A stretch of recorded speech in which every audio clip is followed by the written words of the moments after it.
Buenas tardes. Este es el octavo encuentro del grupo de estudio del Capital, dirigido a militantes, organizado por Vida y Socialismo. Hoy tenemos planeado trabajar el capítulo cuarto, que se llama Transformación de Dinero en Capital. Pero como hicimos en algún encuentro precedente donde revisamos la vigencia de la teoría de Marx con notas de actualidad, una crítica que le hizo Starita a una nota de Prensa Obrera sobre el concepto de trabajo, ¿no? Si el trabajo humano producía riqueza, y también confrontamos a Eduardo Gruner en una entrevista, y hoy quiero compartir una nota que salió hace una semana en la revista Crisis, una nota firmada por Diego Stulwark. Ven que se titula La sonrisa de Marx. Y más allá de la figura personal de Diego Stulwark, me interesa la posición que ocupa como intelectual progre, que apoya al peronismo, es decir, a una de las fuerzas que garantizan el orden burgués, el orden capitalista en Argentina, la principal fuerza que históricamente lo ha hecho, y que utiliza, como hace también el filósofo Darío Zeta, a Marx para legitimar su discurso y apoyar estas fuerzas burguesas. En un pasaje de la nota, después la pueden buscar si quieren, que es el subtítulo de la guerra, dice: el enemigo último de la mercancía quizá sea el honor, la existencia que se concibe al margen del intercambio general y actúa como límite para el circuito infinito de lo cuantificado y de su pregunta: ¿cuánto cuesta? Estas dos oraciones nosotros vimos en el Capital. Marx justamente le dedica una línea al honor y la posibilidad de que sea o no mercantilizado. Acá está. En la página 125 de la edición del siglo XXI del Capital, donde aparecen la incongruencia cuantitativa y la contradicción cualitativa. La incongruencia cuantitativa era la diferencia entre el precio teórico y el precio de mercado. El productor imagina el precio de su mercancía, pero cuando lo lleva al mercado se encuentra con el precio al que realmente puede intercambiar su mercancía, que no siempre coincide, y esa no coincidencia es una incongruencia cuantitativa, le llama aquí el texto. Y la contradicción cualitativa, que es esto: cosas que en sí para sí no son mercancías, como por ejemplo la conciencia, el honor, etc., pueden ser puestas en venta por sus poseedores, adoptando así, merced a su precio, la forma mercantil. Es posible, pues, que una cosa tenga formalmente precio sin tener valor, es decir, una cosa puede tener precio sin ser producto del trabajo humano, como la conciencia o el honor.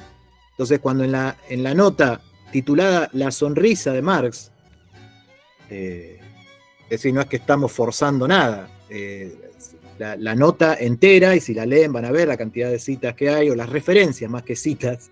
Eso también es curioso, ¿no? Se habla de Marx más que de citar a Marx. Está cubierta por este maquillaje marxista, y dice: el enemigo último de la mercancía quizás sea el honor, cuando vemos en el comienzo del Capital, la principal obra científica que publicó Marx, cómo el honor no queda exento de ser convertido en mercancía. Y esta otra frase, la que continúa, que dice: la existencia se concibe... No, ¿qué es el honor? La existencia que se concibe al margen del intercambio general. Y fíjense aquí, ¿qué será la existencia? Es la existencia individual, es aquella persona que individualmente desde su conciencia se piensa por fuera de las relaciones mercantiles. Entonces vemos el carácter individualista, abstracto de esta concepción, Diego Stulbar es, por ejemplo, para dejar un dato, ¿no? El encargado, el curador de la obra de León Rosichner, de la obra completa de León Rosichner, publicada por la Biblioteca Nacional. Entonces, insisto, no se trata aquí del nombre de Stulbar, sino de la función que cumplen ciertos intelectuales que necesitan mencionar a Marx para validar posiciones políticas que apoyan fuerzas que Marx combatía. Y ahora vamos a el texto. Nosotros, este es el índice. Según figura en el volumen 3, porque en el volumen 3 está el índice completo, en el volumen 1 solo está el índice del volumen 1. Hasta acá habíamos llegado en el encuentro pasado, capítulo 3, el dinero o la circulación de mercancía, es decir, ya vimos de dónde surge el dinero a partir del análisis de la mercancía, vimos cuáles son las funciones del dinero en condiciones capitalistas, y hoy nos toca cambiar de sección segunda, la transformación de dinero en capital, capítulo cuarto, transformación de dinero capital. Y ahí termina la sección segunda. Toda la sección segunda es un solo capítulo. O después ya vamos a pasar a analizar la producción de plusvalor. Algo que habíamos visto en el primer encuentro, creo, cuando leímos el índice, fue que, para no impacientarnos, ¿no? Que la compraventa de fuerza de trabajo recién aparece en lo que vamos a ver hoy, en el cuarto capítulo. Y que en la sección sexta, estamos en la segunda, tercera, cuarta, sección sexta, aparece el salario. Esto lo vuelvo a mencionar para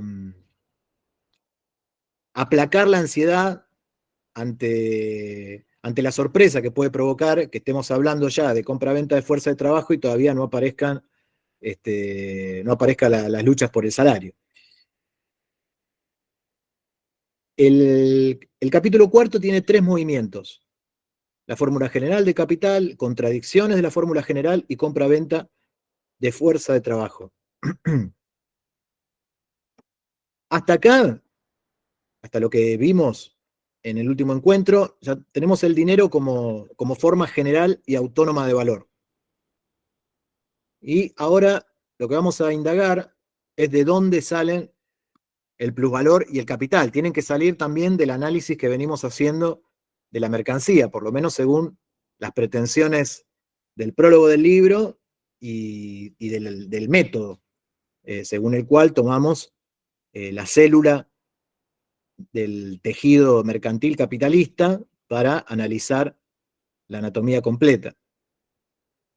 Vamos a ver entonces cuál es la fórmula general del capital en el primer movimiento, que va a ser dm'.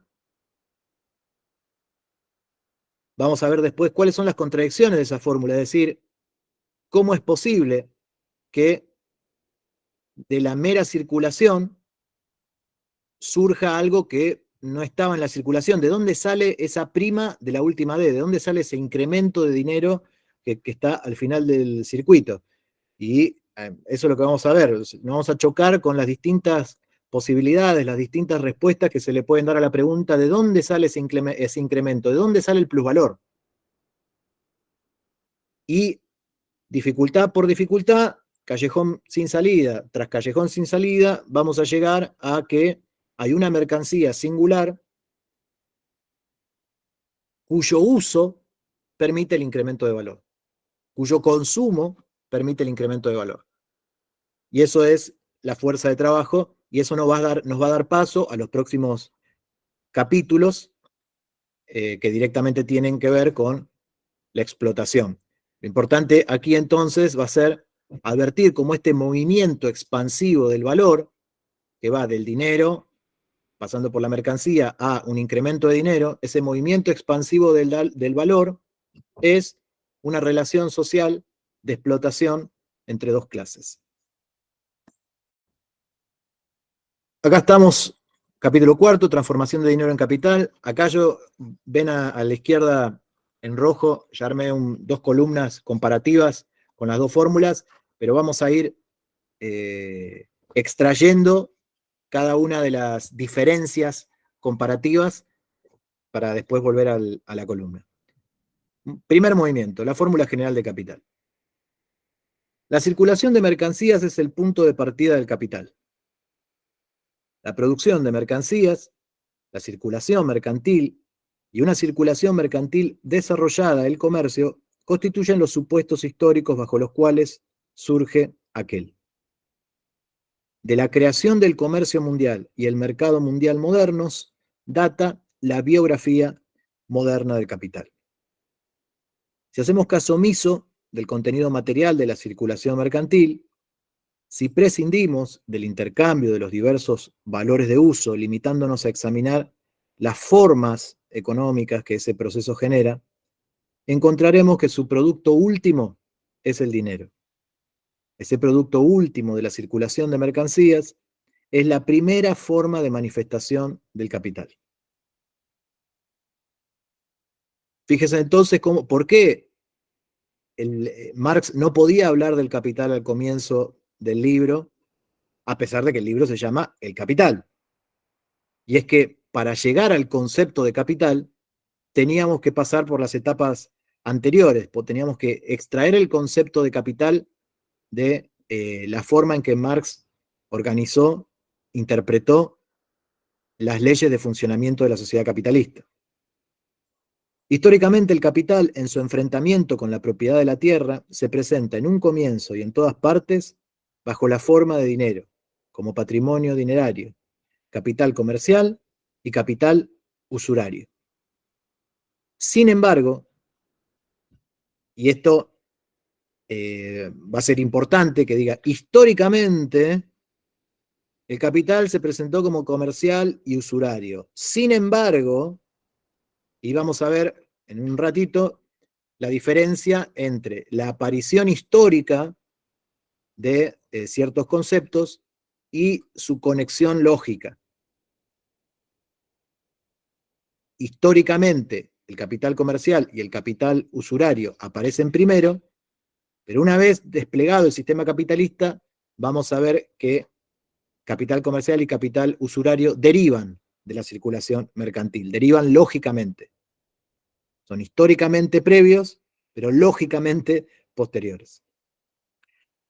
Esta diferencia de las categorías en el sentido de su aparición histórica y su operatividad lógica es muy importante para entender cómo está pensando Marx este análisis. Sin embargo, no hace falta echar una ojeada retrospectiva a la protohistoria del capital para reconocer en el dinero su primera forma de manifestación. Esa misma historia se despliega diariamente ante nuestros ojos. Todo nuevo capital entra por primera vez en escena, o sea, en el mercado de mercancías, de trabajo o de dinero, siempre como dinero. Dinero que a través de determinados procesos habrá de convertirse en capital. El dinero en cuanto dinero y el dinero en cuanto capital solo se distinguen en un principio por su distinta forma de circulación. Y acá tenemos una primera diferencia que ahora me doy cuenta que no la incluí en las dos columnas. El dinero en cuanto dinero y el dinero en cuanto capital. En la fórmula M de M, el dinero funciona en cuanto dinero, mientras que en la fórmula D, M de', el dinero funciona como capital. Y ahora vamos a ver qué significa esto, porque simplemente lo estoy enunciando, pero no estoy explicando nada. La forma directa de la circulación mercantil es M de M. Forma directa de la circulación mercantil. Esa es una manera de llamar a esta fórmula, M de M. Conversión de mercancía en dinero y reconversión de este en aquella. Vender para comprar. Yo vendo trigo, obtengo dinero y con ese dinero compro una chaqueta que necesito para abrigarme. ¿Ya? Vendo algo para poder comprar, vendo un valor de uso que es valor de uso para otro, para mí es solo valor de cambio, porque no lo necesito, solo me interesa en tanto que lo puedo vender, vendo para conseguir un valor de uso. Paralelamente a esta forma nos encontramos, empero, con una segunda, específicamente distinta de ella. La forma DMD, conversión de dinero en mercancía y reconversión de mercancía en dinero. Comprar para vender. Yo tengo dinero, compro una mercancía y la vuelvo a vender para obtener dinero. El dinero que en su movimiento se ajusta a este último tipo de circulación se transforma en capital, deviene capital y es ya, conforme a su determinación, capital. Examinemos más detenidamente la circulación DMD, dinero, mercancía, dinero. Recorre la misma, al igual que la circulación mercantil simple, dos fases contrapuestas. En la primera de estas, DM, la compra, el dinero se transforma en mercancía. En la segunda fase, MD, venta, la mercancía se convierte en dinero. Pero la unidad de ambas fases configura el movimiento global que cambia dinero por mercancía y la misma mercancía nuevamente por dinero. Compra mercancía para venderla. O si se dejan a un lado las diferencias formales entre la compra y la venta, compra mercancía con el dinero y compra dinero con la mercancía. El resultado en el que se consuma todo este proceso es el intercambio de dinero por dinero.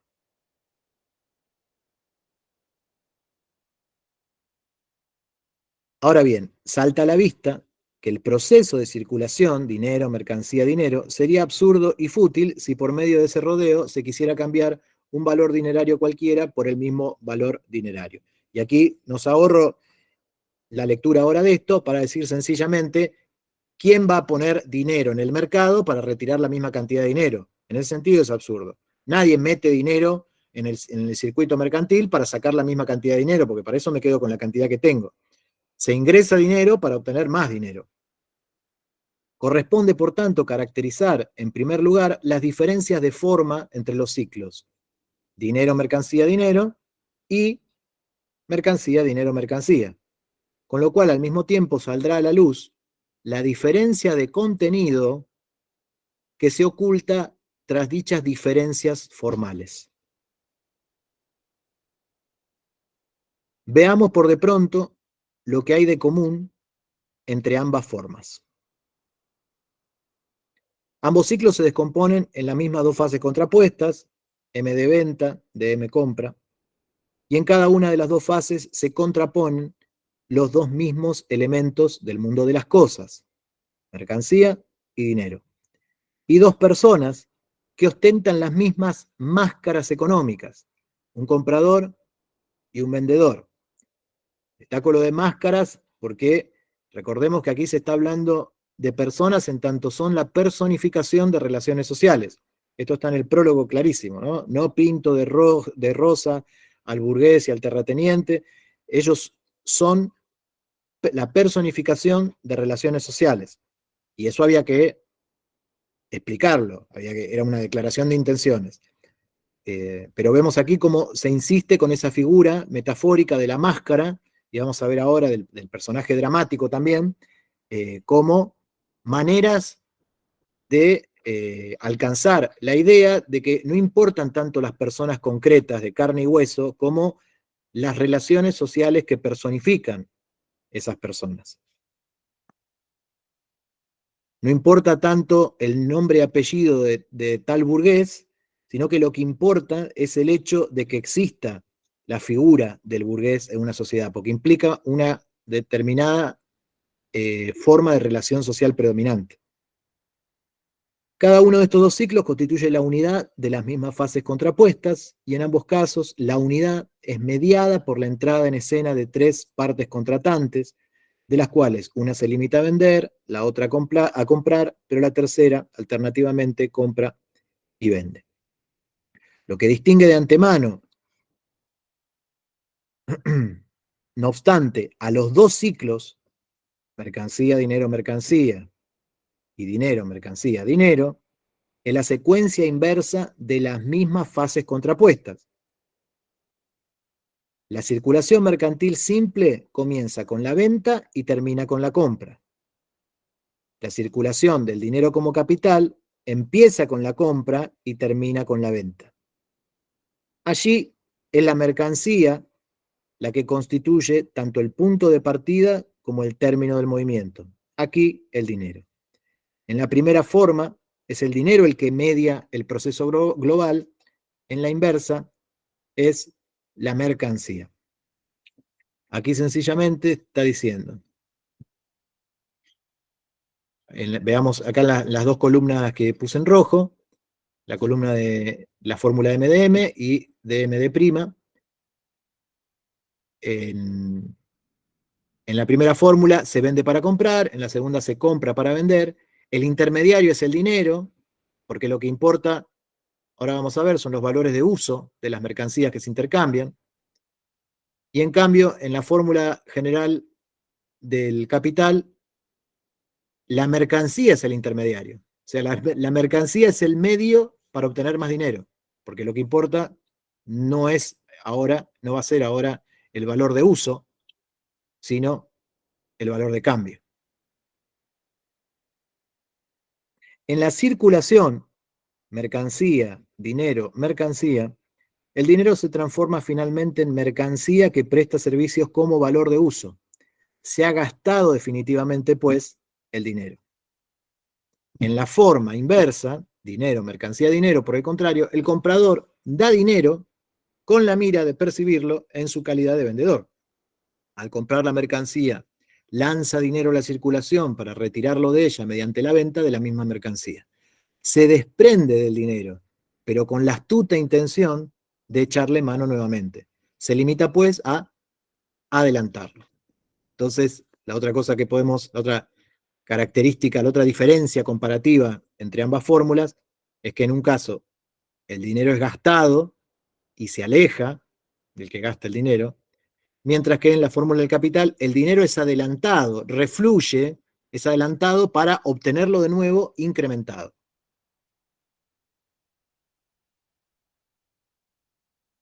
El dinero, ¿en cuánto dinero? Ah, no, esto ya lo leí, ¿no? Ah, sí. En la forma mercancía, dinero, mercancía, la misma pieza de dinero cambia dos veces de lugar.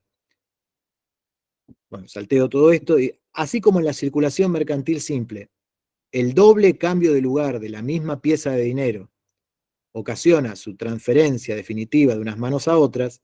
En este caso, el doble cambio de lugar de la misma mercancía implica el reflujo del dinero. Estamos en lo mismo, que en un caso la mercancía huye, el dinero huye, y en el otro caso el dinero refluye. Es decir, se adelanta dinero para astutamente recuperarlo incrementado. Pasamos a la otra página, este párrafo que comienza: el ciclo mercancía, dinero, mercancía, parte de un extremo constituido por una mercancía y concluye en el extremo configurado por la otra, la cual egresa de la circulación y cae en la órbita del consumo. Si yo vendo trigo y con ese dinero me compro una chaqueta, la chaqueta es para abrigarme, la estoy usando, cae la chaqueta en la esfera del consumo, no vuelve al circuito de comercialización. Por ende, dice el texto, el consumo, la satisfacción de necesidades, o en una palabra, el valor de uso, es su objetivo final. El objetivo final de la fórmula mercantil simple, mercancía, dinero, mercancía, es el valor de uso. El ciclo dinero, mercancía, dinero, en cambio, parte del extremo constituido por el dinero y retorna finalmente a ese mismo extremo. Su motivo impulsor y su objetivo determinante es, por tanto, el valor de cambio mismo. En la circulación mercantil simple, ambos extremos poseen la misma forma económica. Ambos son mercancías, ¿no? Mercancía, dinero, mercancía. Tenemos una mercancía al principio y una mercancía al final. Y además, mercancías cuya magnitud de valor es igual. Recordemos, siempre se intercambia equivalentes. Yo cambio una cantidad de trigo por una cantidad de dinero cuyo valor es equivalente y cambio esa cantidad de dinero por una chaqueta cuyo valor es equivalente.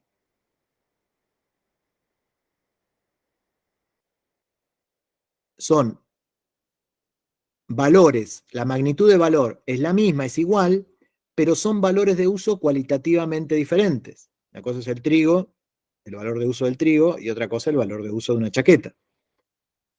Por ejemplo, trigo y prendas de vestir. Bueno, el intercambio de productos, el cambio de los diversos materiales en los que se representa el trabajo social configura aquí el contenido del movimiento. Entonces, en cuanto a su forma, estoy cambiando una mercancía por otra mercancía. Pero en cuanto a su contenido, estoy cambiando cosas cualitativamente distintas. El trigo por la chaqueta. No ocurre lo mismo en la circulación dinero, mercancía, dinero. A primera vista, por ser tautológica, parece carecer de sentido. Ambos extremos tienen la misma forma económica. Ambos son dinero, no siendo, por tanto, valores de uso cualitativamente distintos, ya que el dinero es precisamente la figura transmutada de las mercancías en la cual se han extinguido sus valores de uso particulares. Recordemos que el dinero es el equivalente general abstracto de todas las mercancías. Todas las mercancías, el mundo de las mercancías se refiere al dinero como su equivalente general abstracto, es decir, el dinero representa cantidades de valor haciendo abstracción de las cualidades, de las propiedades naturales. Es pura cantidad. Entonces, ¿cuál es el sentido de cambiar dinero por dinero? Si es lo mismo. Si no es comparable, es decir, sí, es comparable al trigo y la chaqueta, pero justamente es comparable porque no se entiende cuál es el sentido de cambiar dinero por dinero, la misma forma, la forma por la misma forma. Cambiar primero 100 libras por algodón y luego a su vez el mismo algodón por 100 libras, o sea, dando un rodeo dinero por dinero, lo mismo por lo mismo, parece ser una operación tan carente de objetivo como absurda. Una suma de dinero únicamente puede distinguirse de otra por su magnitud. Fíjense cómo desprende de la fórmula la necesidad de que haya una variación cuantitativa, porque si no sería absurdo. ¿Para qué meter dinero en el mercado para sacar la misma cantidad de dinero? Si es lo mismo, dinero y dinero son formalmente lo mismo, porque el cambio de contenido es distinto. Lo que tiene que cambiar es la magnitud. Por consiguiente, el proceso dinero, mercancía, dinero no debe su contenido a ninguna diferencia cualitativa entre sus extremos, pues uno y otro son dinero, sino solamente a su diferencia cuantitativa. A la postre, se sustrae a la circulación más dinero del que en un principio se arrojó a ella. El algodón adquirido a 100 libras, por ejemplo, se revende a 100 libras más 10 libras, o sea, 110 libras. La forma plena de este proceso es, por ende, dinero, mercancía, más dinero, o dinero incrementado, o D', delta D.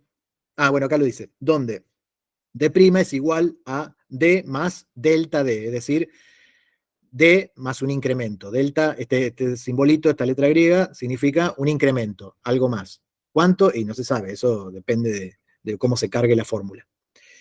Esto es igual a la suma de dinero adelantada inicialmente más un incremento. A dicho incremento, o al excedente por encima del valor originario, lo denomino yo plusvalor. El valor adelantado originalmente no solo, pues, se conserva en la circulación, sino que en ella modifica su magnitud de valor, adiciona un plusvalor o se valoriza. Y este movimiento lo transforma en capital. Fíjense cómo aparece el plusvalor sin que haya aparecido un solo obrero. Aparece el concepto como necesidad de la propia lógica del movimiento de la mercancía. Ese movimiento que engendró el dinero como una necesidad también propia del sistema, un dinero que ingresa después nuevamente al circuito para transformarse en más dinero. Y entonces surge la pregunta, ¿de dónde sale ese más? ¿De dónde sale ese incremento, ese plus valor?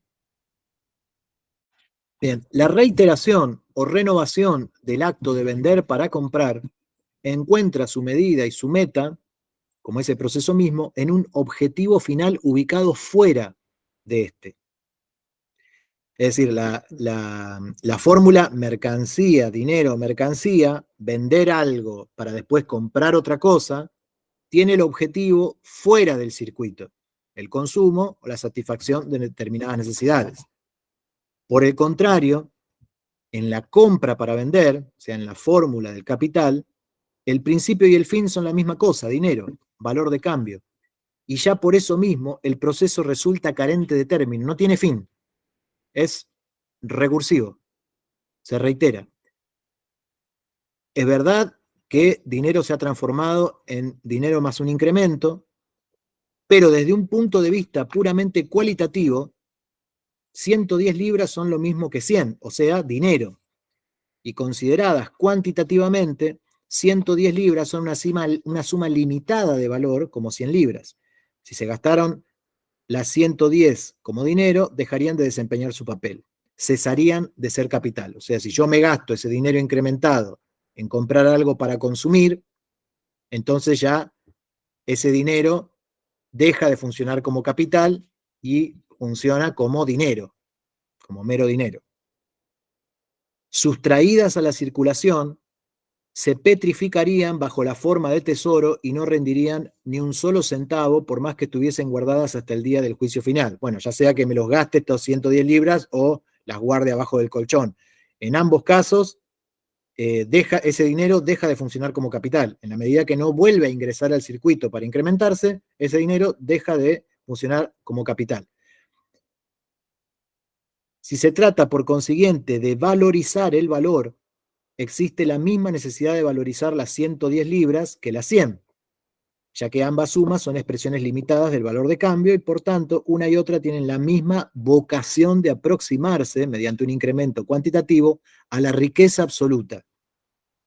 Esto no lo marqué, pero es una línea que sugiere que el movimiento del dinero es tendencialmente hacia la riqueza absoluta, incrementarse e incrementarse e incrementarse e incrementarse, es decir, del dinero como capital, ¿no?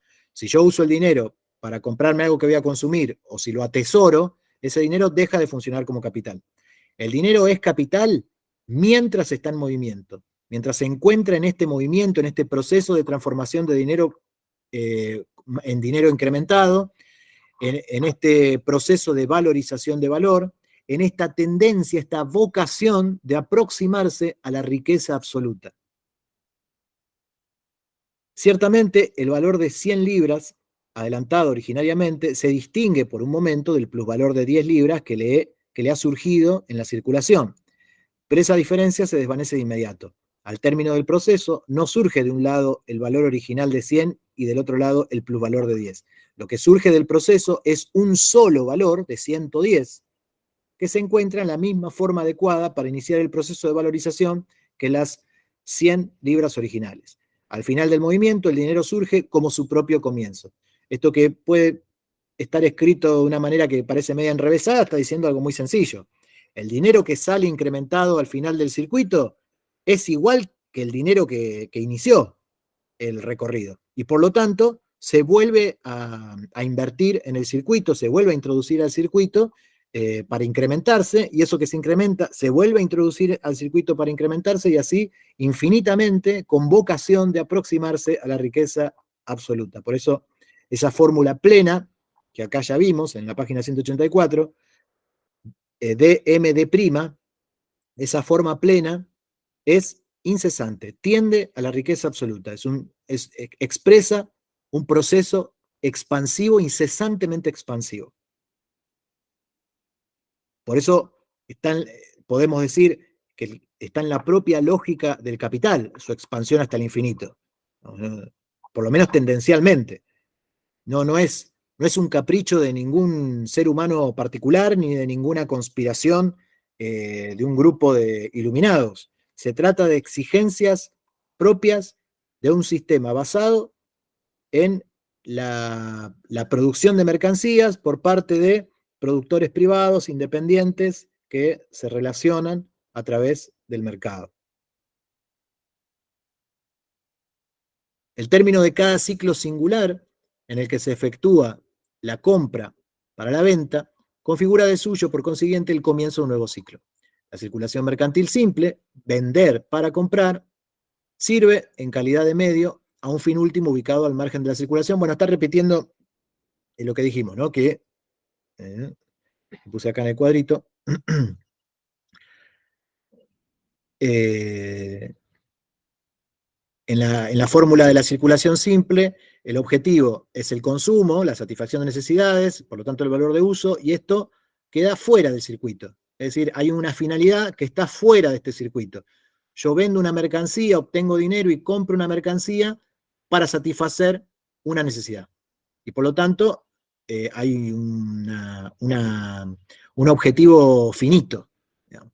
En cambio, en la fórmula plena del capital, el objetivo es el incremento de dinero. Y por lo tanto, el objetivo es un fin en sí mismo, es meter dinero para obtener más dinero, para volver a introducir ese dinero incrementado y obtener más dinero, y así. El fin está dentro del circuito mismo. Desde esta perspectiva, el atesoramiento no forma parte del movimiento de la valorización del capital. Por ejemplo, el atesoramiento en bienes bursátiles. Hasta acá se petrifica el proceso. Estoy tratando de usar lo que está tratando de exponer en su pureza es el capital como proceso, como movimiento. Cuando vos lo detenés, deja de ser capital. El tema con los valores bursátiles es más complicado porque todavía no apareció, pero ahí entra dinero que fabrica dinero, digamos. Y entonces hay que ver de qué manera eso está conectado en algún punto con la producción concreta, con la producción real. Pero todavía nada de eso apareció. Lo que está tratando de dejar claro es que el capital no es una cosa, ni es un cúmulo de cosas. Es un movimiento, es un proceso, y solo en tanto que se entienda la relación entre mercancía y dinero como un proceso, se puede entender de dónde salen todas las categorías. La de plusvalor, la de... Sí. Hasta acá va despacio, Mar todavía no esconde algunas cosas, por decirlo así. No es que lo que está explicando Mariano es, tengo dinero, compro un auto por 2 y lo vendo a 4. Viene otro tipo, lo compra a 4 y lo vende a 6. Hasta ahora pareciera que Marx va haciendo así, como una especulación, pero todavía pasa algo que supuestamente aparecerá después. Sí, el texto está armado como un relato policial o de misterio, porque en efecto. Ismael, adelante. El tema del capital bursátil. En principio, el capital bursátil es una representación de un capital físico. Solamente cabría ahí, digamos, señalar digamos, si esos valores se van se despegan mucho realmente del valor real que tiene la cuestión física, la maquinaria, físico. Bueno. Claro, lo que pasó con la crisis hipotecaria de 2008 en Estados Unidos. De todo esto anotémoslo, porque justamente de esto va a hablar Astarita el sábado que viene. Le está interesado no solamente en lo que le propusimos, de hablar del oro y su rol monetario, sino que como lo que vino publicando últimamente tiene que ver con las discusiones sobre capital ficticio, de si hay algo como capital ficticio, o si el dinero es crédito, que tiene que ver, está en el corazón de las preguntas que estamos haciendo ahora, le estamos haciendo ahora al texto. Solo que el texto ahora no las puede responder, y lo va a decir ahora explícitamente. Hay cosas que todavía no puedo decir en este momento de la argumentación, pero hasta ahorita sí, el sábado sí, pues. Claro, hasta ahorita dice, ningún marxista estudió los derivados, la teoría de los derivados. ¿Por qué hay pocos marxistas que estudian derivados? Y tiene una obsesión con eso hasta ahorita. Con algo nos va a sorprender, por decir de alguna manera. El término de cada ciclo singular en el que se efectúa la compra para la venta configura de suyo, por consiguiente, el comienzo de un nuevo ciclo. Bueno, sí, ahí estábamos. La circulación mercantil simple, vender para comprar, sirve, en calidad de medio, a un fin último ubicado al margen de la circulación. La apropiación de valores de uso, la satisfacción de necesidades. La circulación de dinero como capital es, por el contrario, un fin en sí, no es un medio para conseguir otra cosa, sino que es un fin en sí mismo, pues la valorización del valor existe únicamente en el marco de este movimiento renovado sin cesar. El movimiento del capital, por ende, es carente de medida.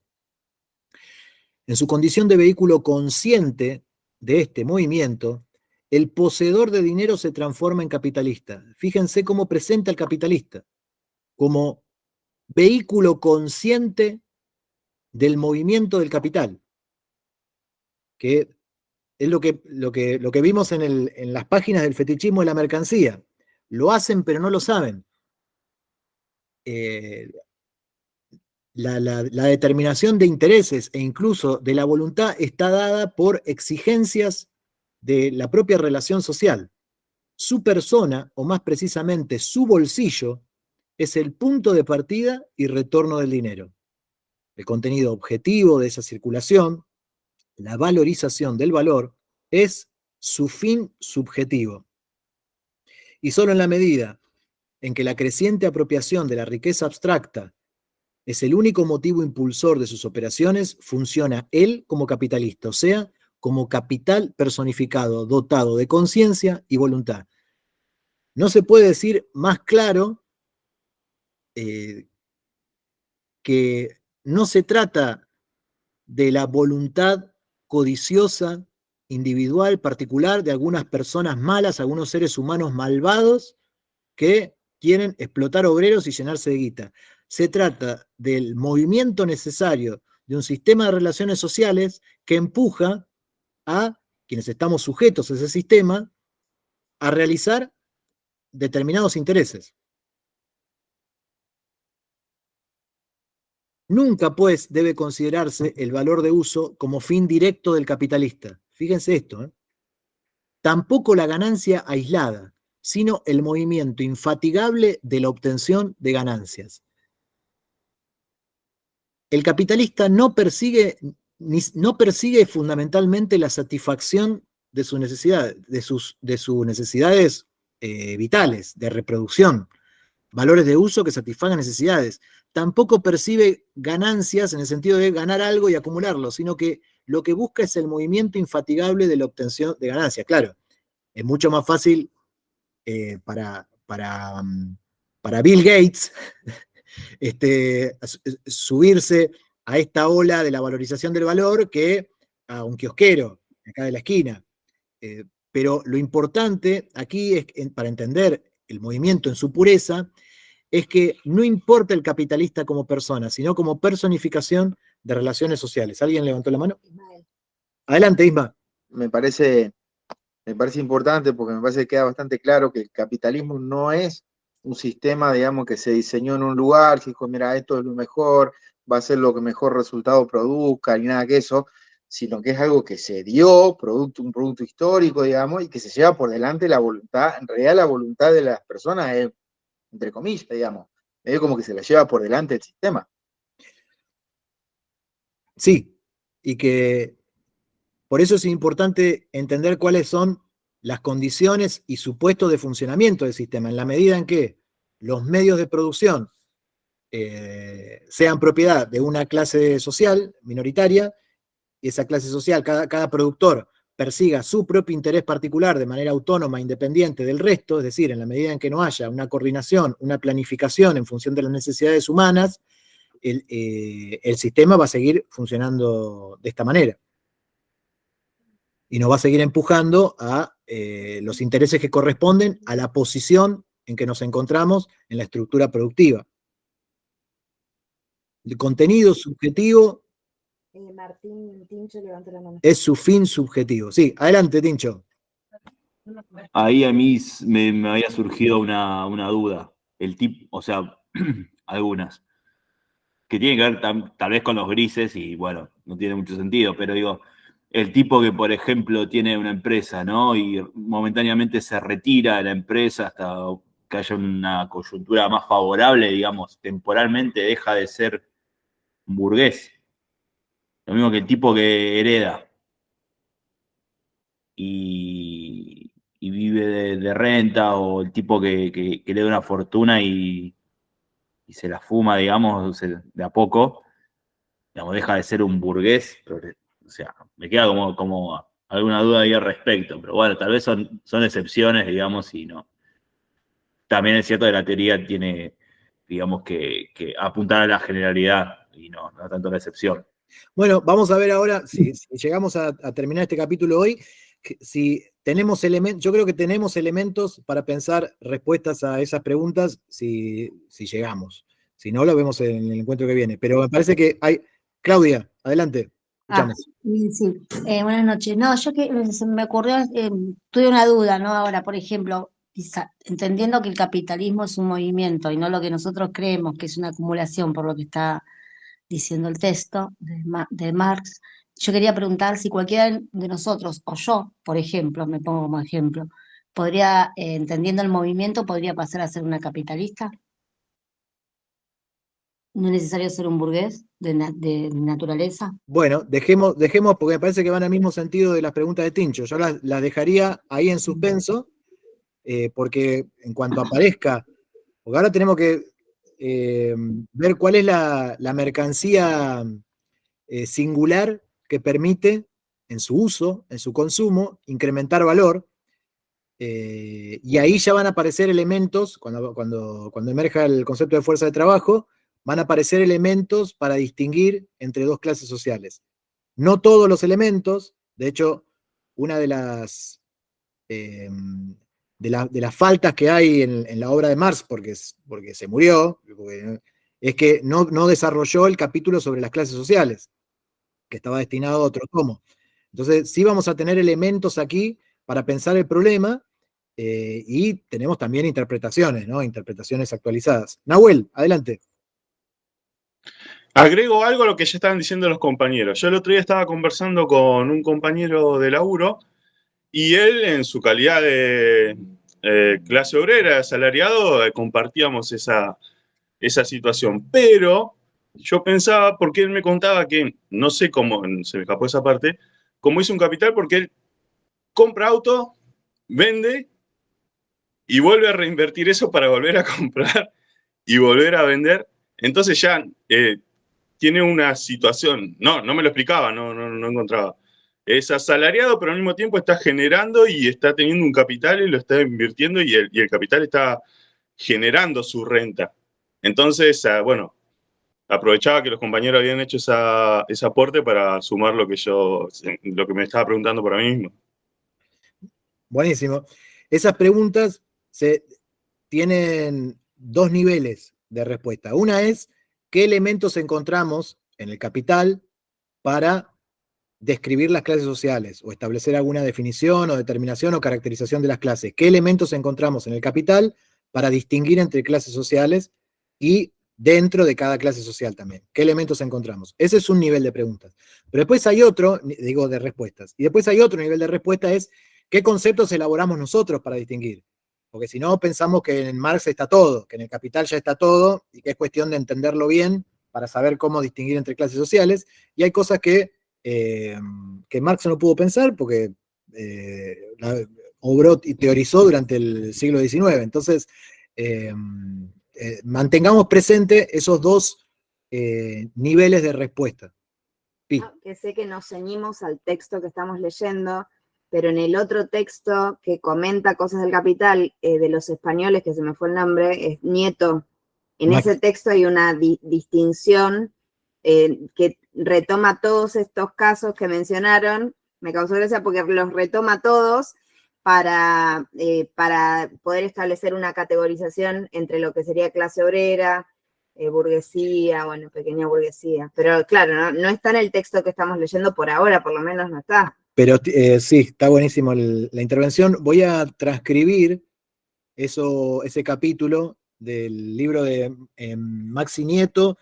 Es de un grupo de teóricos españoles junto con Diego Guerrero, afines a las posiciones que en Argentina representa Starita. Y el libro de Maxi Nieto Fernández se llama ¿Cómo funciona la economía capitalista? Una introducción a la teoría del valor-trabajo de Marx. Es uno de los textos que uso para preparar estos encuentros. Y voy a transcribir ese capítulo y después lo paso por el grupo que armó César, que hoy tampoco está, ya me empiezo a preocupar porque estaba mal de salud.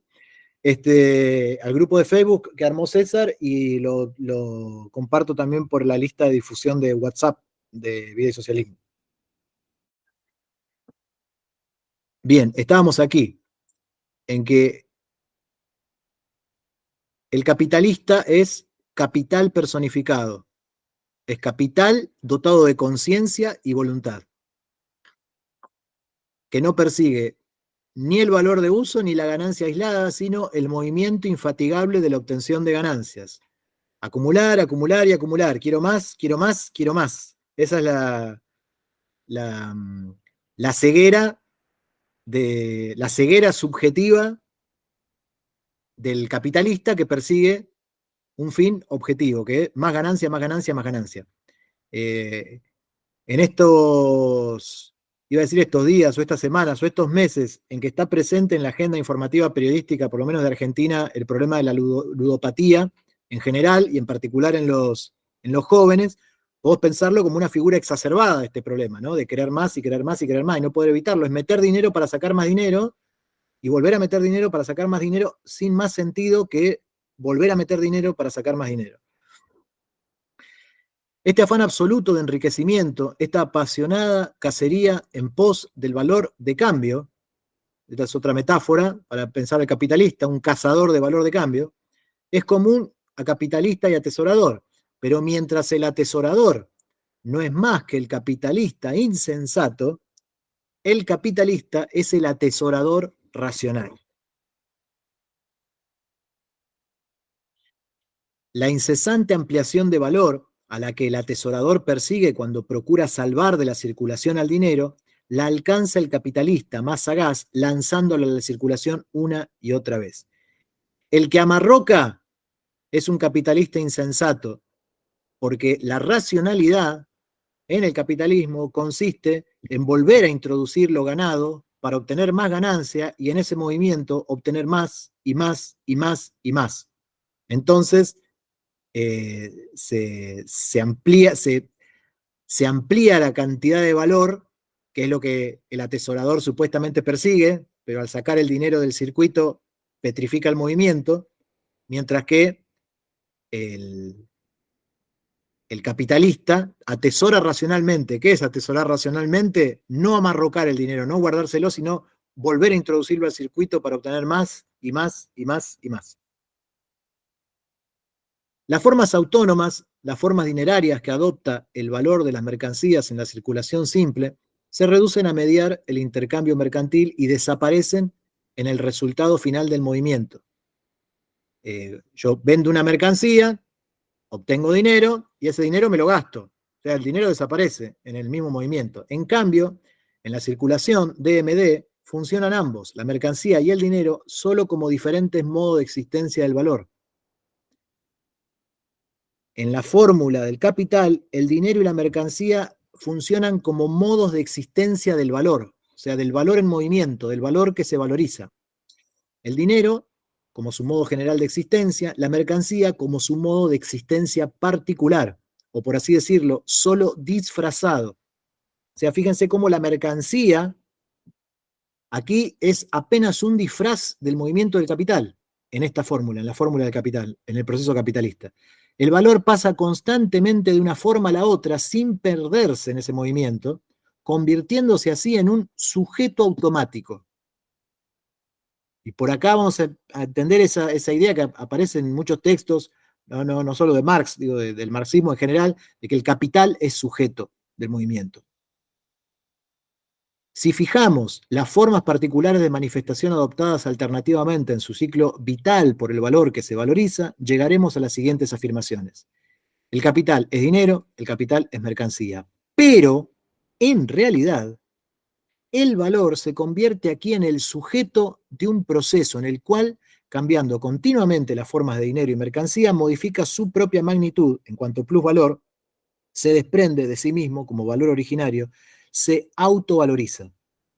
El movimiento en el que agrega plusvalor es en efecto su propio movimiento, su valorización, por tanto, autovalorización. Ha obtenido la cualidad oculta de agregar valor porque es valor. Pare crías vivientes o cuando menos pone huevos de oro. con todo este pasaje, por momentos un poco intrincado, un poco filosófico, pero también poético, se está diciendo simplemente que el capital, en tanto proceso de autovalorización, es un sujeto que se valoriza a sí mismo, se autovaloriza, un sujeto automático. Como sujeto dominante de tal proceso, en el cual ora adopta la forma dineraria o la forma mercantil, ora se despoja de ellas, pero conservándose y extendiéndose en esos cambios, el valor necesita, ante todo, una forma autónoma en la cual se comprueba su identidad consigo mismo, y esa forma solo la posee el dinero. Bueno, acá está repitiendo cosas que ya sabemos, que el dinero es la forma autónoma del valor y que es exigida por el movimiento mismo de la mercancía. Hace falta un equivalente general y hace falta que una mercancía se adopte la forma de equivalente general, y esa mercancía es el dinero.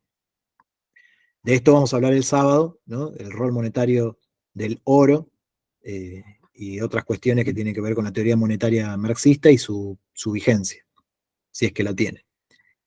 Si en la circulación simple el valor de las mercancías frente a su valor de uso adopta a lo sumo la forma autónoma del dinero, aquí se presenta súbitamente como una sustancia en proceso dotada de movimiento propio, para la cual la mercancía y el dinero no son más que meras formas.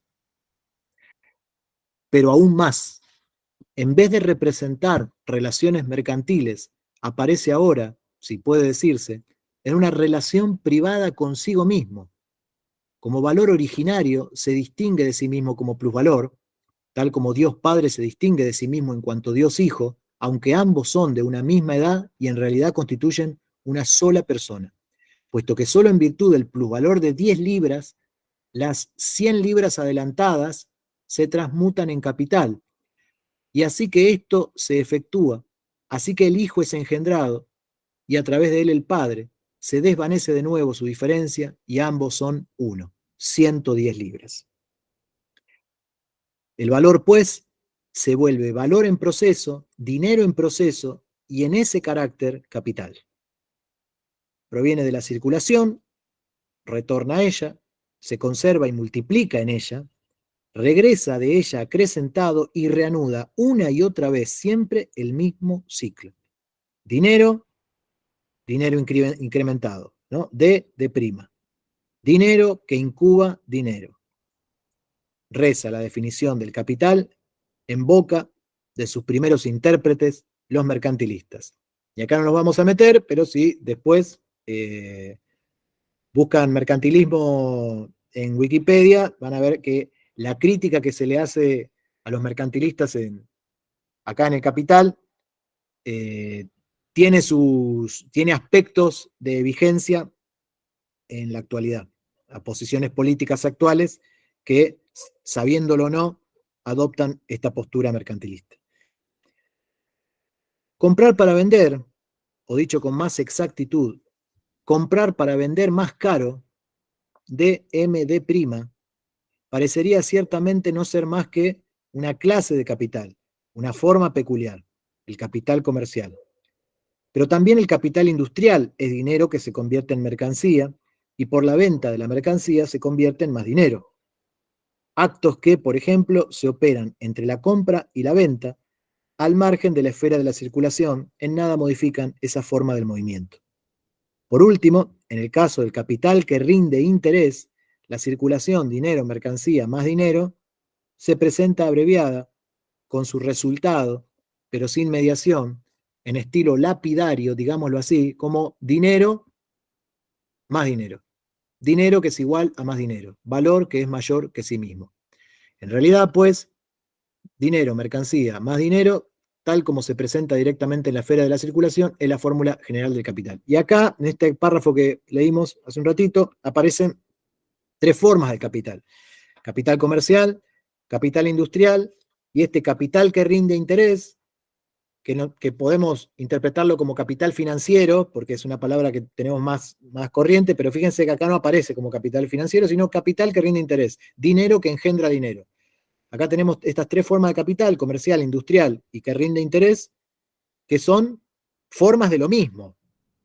No son distintos capitalismos o esferas autónomas, son distintas formas en que se manifiesta el capital. Y no las desarrolla. Acá están presentadas, pero no están desarrolladas ni explicadas.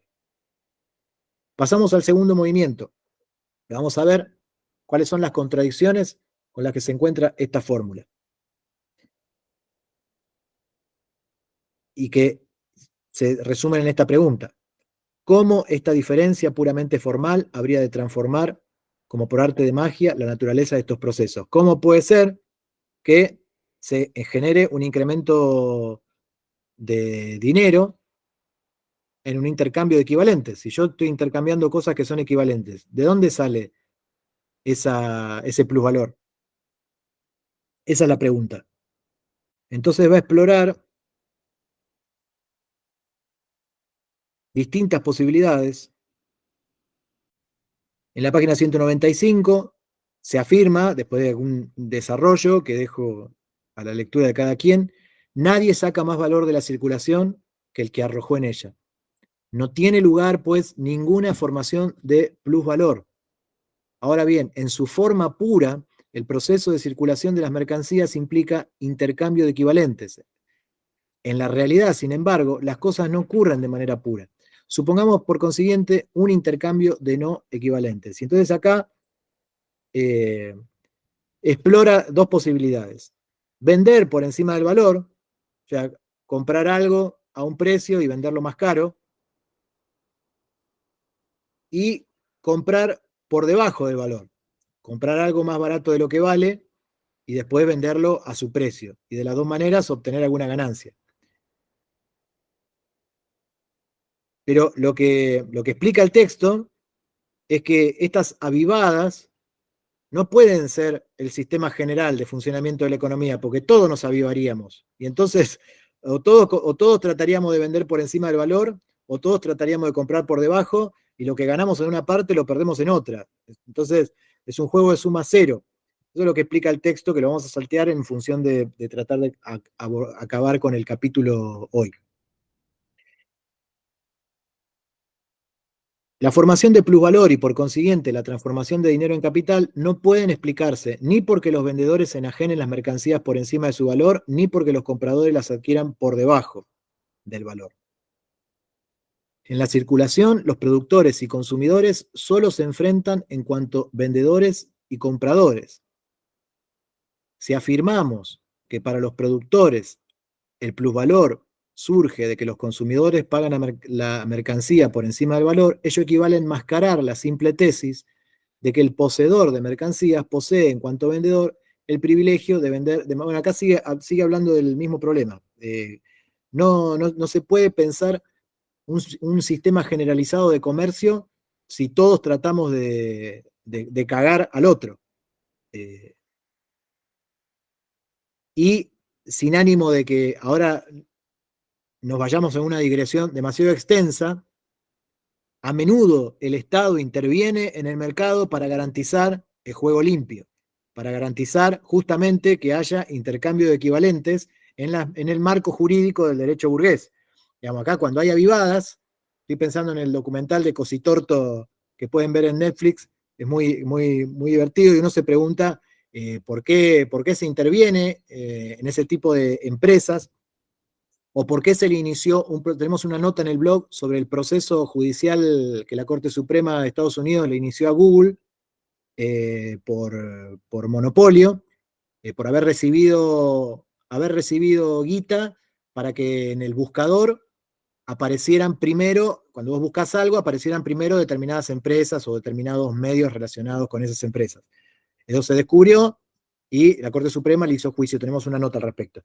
Estas son intervenciones justamente para garantizar el fair play dentro del marco jurídico capitalista.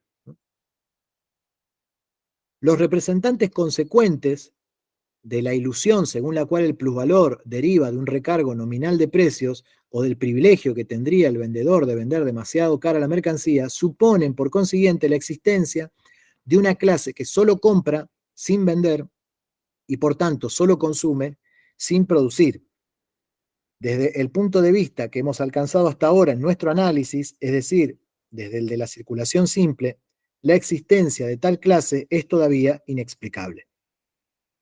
Pero adelantémonos, dice el texto y digo yo también. Página 199. Si se intercambian equivalentes, no se origina plusvalor alguno. Y si se intercambian no equivalentes, tampoco surge ningún plusvalor. Esto lo explicó en los párrafos precedentes. ¿Por qué no surge ningún plusvalor? Porque el valor existente en el circuito es siempre el mismo. Si hay una redistribución, porque alguno se avivó y logró vender más caro, comprar más barato, lo que está haciendo en realidad no es incrementar el valor, es redistribuirlo. Es afanarle un poco a este para quedárselo y meterlo de nuevo al interior del circuito económico, pero no hay un incremento de valor, sino que de todo el valor que hay circulando, hay algunos que lo redistribuyen a favor de su interés particular. Pero por eso dice, si se intercambian equivalentes no se origina plusvalor, y si se intercambian no equivalentes tampoco surge ningún plusvalor. La circulación o el intercambio de mercancías no crea ningún valor. Se comprende, pues, el motivo de que al analizar la forma básica del capital, la forma en que ésta determina la organización económica de la sociedad moderna, dejemos totalmente a un lado por el momento sus expresiones más populares y, por decirlo así, antediluvianas, el capital comercial y el capital usurario. Entonces tenemos un párrafo dedicado al capital comercial, otro párrafo dedicado al capital usurario, que los usa de ejemplo para explicar lo que acaba de decir, que el plusvalor no puede surgir de ninguno de estos capitales, y tira este párrafo en la 201, que dice, en el curso de nuestra investigación nos encontraremos con que tanto el capital comercial como el capital que rinde interés son formas derivadas, y a la vez veremos cuáles son las razones de que históricamente aparezcan con anterioridad a la moderna forma básica del capital. Dice, ya lo vamos a ver en nuestra investigación. Recordemos que en el epílogo a la segunda edición del Capital, Marx distingue entre la investigación y la exposición, entre el momento de la investigación científica y el momento de la exposición, que no necesariamente coinciden. La exposición es la presentación ordenada de los resultados de la investigación, que es previa a la exposición. Entonces, pero lo vamos a ver, en el curso de la investigación nos encontraremos con que capital comercial y capital que rinde interés son formas derivadas. Son derivadas y sin embargo surgieron históricamente antes. ¿Cómo es posible? Bueno, tiene que ver con esa distinción entre lo que es histórico y lo que es lógico. Algo puede haber surgido históricamente antes, pero dentro de una nueva forma de relación social predominante, se convierte en un derivado lógico, es decir, una variable dependiente de una constante o de una relación, un término dependiente de una relación social predominante. De hecho, el dinero existe antes de que exista el capitalismo, pero el dinero como capital solo existe en el capitalismo. Y ahora vamos a ver cuál es su principal condición necesaria, que es que haya fuerza de trabajo libre en el mercado para ser explotada. Hemos visto que el plusvalor no puede surgir de la circulación, que por tanto, al formarse tiene que ocurrir algo a espaldas de la circulación, algo que no es visible en ella misma. En lo que respecta al valor de la mercancía, la relación se reduce a que la mercancía contiene una cantidad de trabajo de aquel, medida conforme a determinadas leyes sociales. El poseedor de mercancías puede crear valores por medio de su trabajo, pero no valores que se autovaloricen. Es decir, el que lleva una mercancía al mercado puede ser productor de esa mercancía, pero una vez puesta en circulación, esa mercancía no se autovaloriza. Sigue la incógnita de dónde sale ese incremento de valor que aparece en el circuito. Dice, el capital, por ende, no puede surgir de la circulación y es igualmente imposible que no surja de la circulación. Fíjense esta paradoja que presenta acá. Surge y no surge de la circulación el capital. Tiene que brotar al mismo tiempo en ella y no en ella. Se ha obtenido, pues, un doble resultado. La transformación del dinero en capital ha de desarrollarse sobre la base de las leyes inmanentes al intercambio de mercancías, de tal modo que el intercambio equivalente sirva como punto de partida. Todo esto significa, o sea, en el comercio hay intercambio de equivalentes. No puede del intercambio equivalente surgir un plusvalor, ni puede haber intercambio de no equivalentes, porque eso significa simplemente redistribución de un valor que ya está en el mercado. Ninguna de esas dos cosas explica el plusvalor. Nuestro poseedor de dinero, que existe tan solo como oruga de capitalista, tiene que comprar las mercancías a su valor, venderlas a su valor y, sin embargo, obtener al término del proceso más valor que el que arrojó en el mismo. Su metamorfosis en mariposa debe efectuarse en la esfera de la circulación y no debe efectuarse en ella. Debe efectuarse y no debe efectuarse. Tales son las condiciones del problema. Esta es Rodas, salta aquí, y ahí deja, en el segundo movimiento de este capítulo, la incógnita de, bueno, y entonces, ¿cómo se resuelve esta paradoja? De que el plusvalor surja y no surja de la circulación. Eso siempre en el marco de una teoría objetiva del valor, digamos. ¿A qué te referís? Claro, digamos, la teoría subjetiva del valor, cabe la posibilidad, digamos, de que, o sea, como los valores son subjetivos, esa redistribución, digamos, no sería algo necesario. Ah, no, claro, sí, pero claro, pero ya a esta altura ya quedó clarísimo que la subjetividad de los agentes es una máscara para el movimiento del capital. Adelante, Pi. No, quería decir, me voy un poquito atrás antes de que pasemos al siguiente apartado, que en la página 192 dice algo que me recordó a una pregunta que hizo en su momento Ismael, creo que fue, que preguntaba cuándo se fija el valor de la mercancía o cuándo en el mercado o antes. Creo, me corregirás, Ismael, exactamente cómo había sido tu pregunta, pero vos sabés que cuando leí este capítulo me acordé de tu pregunta, porque en la página 100... Perdón, la pregunta es ¿qué fue antes? ¿Si la mercancía o el mercado? Bueno, pero yo creo que... Claro, pero está bien, entonces no es que responde exactamente eso, pero en la página 192, en un momento dice, el valor de en el final del primer párrafo, dice, el valor de las mercancías está representado en sus precios antes de que entren a la circulación. Es por ende supuesto y no resultado de los mismos.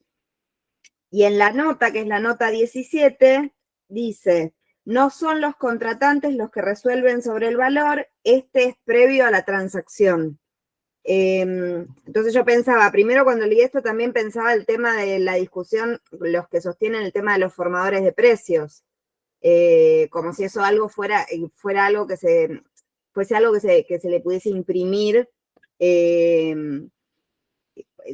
por parte de cada uno de los burgueses. Y me parece que en esta página el desarrollo que hace la 192 deja bien en claro que el valor es previo, digamos, que está antes.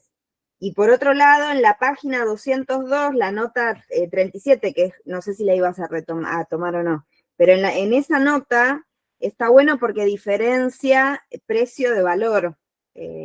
O sea, en el final de la nota habla de precio medio y en el final de la nota dice, los precios medios no coinciden directamente con las magnitudes de valor de las mercancías. Entonces habla de que más allá de las situaciones puntuales donde el precio no coincida con el valor, que todo esto se considera en forma promedial y que entonces es de alguna manera la excepción que confirma la regla, o sea, van a existir mercancías en las que el precio no coincida con el valor, pero eso no viene a refutar el criterio general de cómo se conforma el valor, sino más bien a confirmarlo. Leemos la nota al pie. La nota al pie, 37, está en la página 202, dice, luego de la exposición precedente, el lector comprenderá que esto significa tan solo que la formación del capital tiene que ser posible aunque el precio de la mercancía sea igual al valor de la misma. No se puede explicar esa formación a partir de la divergencia entre los precios de las mercancías y sus valores. Si los precios divergen efectivamente de los valores, es necesario reducirlos primero a estos últimos. Esto es, prescindir de esa circunstancia como de algo aleatorio para enfocar en su pureza el fenómeno de la formación del capital sobre la base del intercambio mercantil y no extraviarse en su observación por circunstancias secundarias perturbadoras y ajenas al proceso real. Sabemos por lo demás que esta reducción en modo alguno es un mero procedimiento científico. Las constantes oscilaciones de los precios en el mercado, su alza y su baja, se compensan, se anulan recíprocamente y se reducen a su precio medio como a su norma intrínseca. Esta norma es la estrella polar del comerciante o del industrial, por ejemplo, en toda empresa que abarque un periodo prolongado. Sabe, por tanto, que tomando en su conjunto un lapso considerable, las mercancías no se venderán en la realidad ni por debajo ni por encima de su precio medio, sino a este. De ahí que si le interesara el pensamiento desinteresado, tendría que plantear el problema en los siguientes términos. ¿Cómo puede surgir el capital hallándose regulados los precios por el precio medio? Esto es, en última instancia, por el valor de la mercancía. Digo en última instancia porque los precios medios no coinciden directamente con las magnitudes de valor de las mercancías, aunque así lo crean Adam Smith, Ricardo, etc. Bien, tercer movimiento. El cambio, pues, debe operarse con la mercancía que se compra en el primer acto. Dinero, mercancía. Pero no con su valor, puesto que se intercambian equivalentes. La mercancía se paga a su valor. Por ende, la modificación solo puede surgir de su valor de uso en cuanto tal, esto es, de su consumo. Dado que la mercancía que se compra para después vender y obtener más dinero no puede cambiar su valor, se compra a un valor, no puede cambiar, entonces el único camino que queda para responder al enigma del plusvalor es que ese plusvalor surja del consumo de esa mercancía que se compra. Y para extraer valor del consumo de una mercancía, nuestro poseedor de dinero tendría que ser tan afortunado como para descubrir dentro de la esfera de la circulación, en el mercado, una mercancía cuyo valor de uso poseyera la peculiar propiedad de ser fuente de valor, cuyo consumo efectivo mismo, pues, fuera objetivación de trabajo y, por tanto, creación de valor. Y el poseedor de dinero encuentra en el mercado esa mercancía específica, la capacidad de trabajo o fuerza de trabajo. Por fuerza de trabajo o capacidad de trabajo entendemos el conjunto de las facultades físicas y mentales que existen en la corporeidad, en la personalidad viva de un ser humano y que él pone en movimiento cuando produce valores de uso de cualquier índole. Acá tenemos la definición o caracterización más tajante y más precisa conceptualmente de fuerza de trabajo que hemos visto hasta ahora, que ya ha aparecido, pero acá tenemos esta caracterización de la fuerza de trabajo en el contexto de explicar que esta es la mercancía singular que permite la existencia de plusvalor. Ahora bien, ahí aparece el capital industrial, que es lo que se va a enfocar Marx, ¿no? Acá lo que ahora va a aparecer cuáles son las condiciones históricas necesarias para que exista la fuerza de trabajo como mercancía. Dice, para que el poseedor de dinero encuentre la fuerza de trabajo en el mercado como mercancía, deben cumplirse diversas condiciones. El intercambio de mercancías en sí para sí no implica más relaciones de dependencia que las que surgen de su propia naturaleza. Bajo este supuesto, la fuerza de trabajo como mercancía solo puede aparecer en el mercado en la medida y por el hecho de que su propio poseedor, la persona a quien pertenece esa fuerza de trabajo, la ofrezca y venda como mercancía. Y para que su poseedor la venda como mercancía es necesario que pueda disponer de la misma y por tanto que sea propietario libre de su capacidad de trabajo, de su persona. Entonces, primera condición que tiene que haber para que exista la fuerza de trabajo como mercancía es que el propietario de la fuerza de trabajo sea libre, es decir, esté libre de lazos de dependencia personal, que no sea un esclavo, o sea, que sea dueño de su propia persona para poder ser propietario, por lo tanto, de la fuerza de trabajo, en tanto que la fuerza de trabajo fue definida como conjunto de facultades físicas y mentales que están en la personalidad viva de un ser humano. Ese ser humano, para poder vender su fuerza de trabajo, tiene que ser libre, jurídicamente libre. Él y el poseedor de dinero se encuentran en el mercado y traban relaciones mutuas en calidad de poseedores de mercancías dotados de los mismos derechos y que solo se distinguen por ser uno vendedor y el otro comprador. Ambos, pues, son personas jurídicamente iguales. Para que perdure esta relación, es necesario que el poseedor de la fuerza de trabajo la venda siempre por un tiempo determinado y nada más, ya que si la vende toda junta de una vez y para siempre, se vende a sí mismo, se transforma de hombre libre en esclavo, de poseedor de mercancía en simple mercancía. Como persona, tiene que comportarse constantemente con respecto a su fuerza de trabajo como con respecto a su propiedad, y por tanto, a su propia mercancía, y únicamente está en condiciones de hacer eso en la medida en que la pone a disposición del comprador, se la cede para el consumo, solo transitoriamente, por un lapso determinado, no renunciando, por tanto, con su enajenación a su propiedad sobre ella, sobre la fuerza de trabajo. Entonces, fíjense acá, como ya tenemos, uno de los pilares fundamentales del derecho burgués y de cómo nos manejamos en la vida cotidiana en esta sociedad, en todo el planeta. Todos somos propietarios, tanto el que tiene su fuerza de trabajo como el que tiene medio de producción. Entonces somos jurídicamente iguales. En este sentido, todos somos iguales ante la ley, en que somos todos propietarios.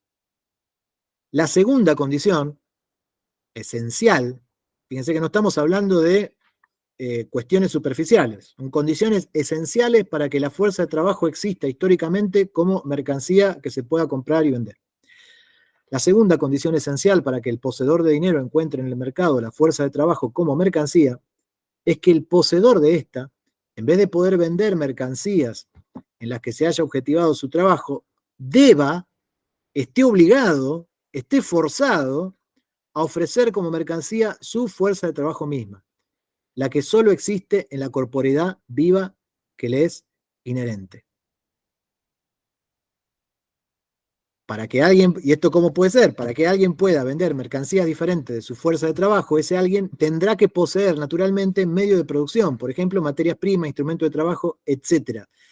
La segunda condición para que haya fuerza de trabajo como mercancía en la sociedad es que haya gente obligada a vender su fuerza de trabajo. ¿Y cómo puede verse obligada a vender su fuerza de trabajo? Porque no posee medios de producción. Entonces acá ya tenemos elementos para empezar a responder las preguntas acerca de cómo se caracterizan o cómo se definen las clases sociales. Tenemos de un lado un grupo social que posee medios de producción, materias primas, instrumentos de trabajo, etc., y que puede vender mercancías diferentes de su fuerza de trabajo, y otro grupo social que lo único que tiene para vender en el mercado es su fuerza de trabajo.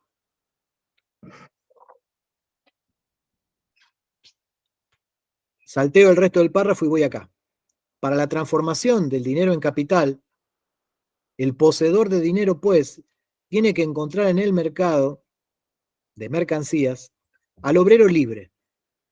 Libre en el doble sentido de que por una parte dispone, en cuanto hombre libre, de su fuerza de trabajo como mercancía suya, que es lo que dijo acá arriba en el párrafo donde puse condición 1. Eso es una C y eso es un 1. Me puse condición 1. y de que por otra parte carece de otras mercancías para vender, está exento y desprovisto, desembarazado de todas esas cosas necesarias para la puesta en actividad de su fuerza de trabajo, o sea, que no tenga medio de producción, que es la condición 2, que está en el primer párrafo de esta misma página 205. Al poseedor de dinero, que ya encuentra el mercado de trabajo como sección especial del mercado de mercancías, no le interesa preguntar por qué ese obrero libre se le enfrenta en la esfera de la circulación. Y por el momento esa pregunta tampoco nos interesa a nosotros. Teóricamente, nos atenemos al hecho, tal como lo hace en la práctica el poseedor de dinero. Una cosa, sin embargo, es evidente. La naturaleza no produce, por una parte, poseedores de dinero o de mercancías, y por otra parte, personas que simplemente poseen su propia fuerza de trabajo. Esta relación, en modo alguno, pertenece al ámbito de la historia natural, ni tampoco es una relación social común a todos los periodos históricos. Es, en sí misma, ostensiblemente, el resultado de un desarrollo histórico precedente. Acá simplemente está diciendo, atenti, que esta sociedad, basada en una relación de explotación, no es natural, ni ha sucedido siempre en todos los tipos de sociedad habidos y por haber en la historia de la humanidad. Esto es resultado de la historia y por lo tanto es modificable, no es natural. Es en sí misma ostensiblemente el resultado de un desarrollo histórico precedente, el producto de numerosos trastocamientos económicos, de la decadencia experimentada por toda una serie de formaciones más antiguas de la producción social. Fíjense cómo otra vez, dentro de la argumentación lógica, el análisis de la fórmula de circulación mercantil simple, el análisis de la fórmula general del capital, la aparición del plusvalor, todo ese análisis lógico y argumentado introduce el elemento histórico. Dice, atenti que esto no es natural y esto no ha ocurrido siempre así. Bueno, acá hay un párrafo relativo a la mercancía, otro al dinero que nos vamos a saltear y vamos acá. El valor de la fuerza de trabajo, al igual que el de toda otra mercancía, es decir, ¿cómo se determina el valor de la fuerza de trabajo? ¿Cómo sabemos cuánto vale la fuerza de trabajo, ¿no? Para que se le pueda poner un precio. Bueno, se determina, igual que toda otra mercancía, por el tiempo de trabajo necesario para la producción de esa fuerza de trabajo y por lo tanto para la reproducción de ese artículo específico. Y atenti porque acá esta es la explicación de la canasta básica. ¿De dónde surge la canasta básica y la lucha por la canasta básica? En la medida en que es valor, la fuerza de trabajo misma representa únicamente una cantidad determinada de trabajo medio social objetivado en ella. La fuerza de trabajo solo existe como facultad del individuo vivo. Su producción, pues, presupone la existencia de este, o sea, presupone que haya un ser humano vivo. Para que haya fuerza de trabajo tiene que haber un ser humano vivo. Y para que esté vivo va a haber que garantizar su reproducción material. Una vez dada dicha existencia, la producción de la fuerza de trabajo consiste en su propia reproducción o conservación. Para su conservación, el individuo vivo requiere cierta cantidad de medios de subsistencia. Por tanto, el tiempo de trabajo necesario para la producción de la fuerza de trabajo se resuelve en el tiempo de trabajo necesario para la producción de dichos medios de subsistencia. O dicho de otra manera, el valor de la fuerza de trabajo es el valor de los medios de subsistencia necesarios para la conservación del poseedor de aquella. O sea, la canasta básica. ¿Cuál es el valor de la fuerza de trabajo? La canasta básica. Que se mide, si van al INDEC, se mide en calorías. Corta la bocha. O sea, parece una escena de Matrix, como la escena esa que muestran la pila Duracell. ¿Cómo se mide la fuerza de trabajo? ¿Cuántas calorías necesita un ser humano de determinada edad para volver al día siguiente al trabajo en las mismas condiciones de salud y poder vender su fuerza de trabajo? La fuerza de trabajo, sin embargo, solo se efectiviza por medio de su exteriorización. Se manifiesta tan solo en el trabajo, pero en virtud de su puesta en actividad, que es el trabajo, se gasta una cantidad determinada de músculo, nervios, cerebro, etcétera, humanos, que es necesario reponer. Ese gasto acrecentado trae consigo también un ingreso acrecentado.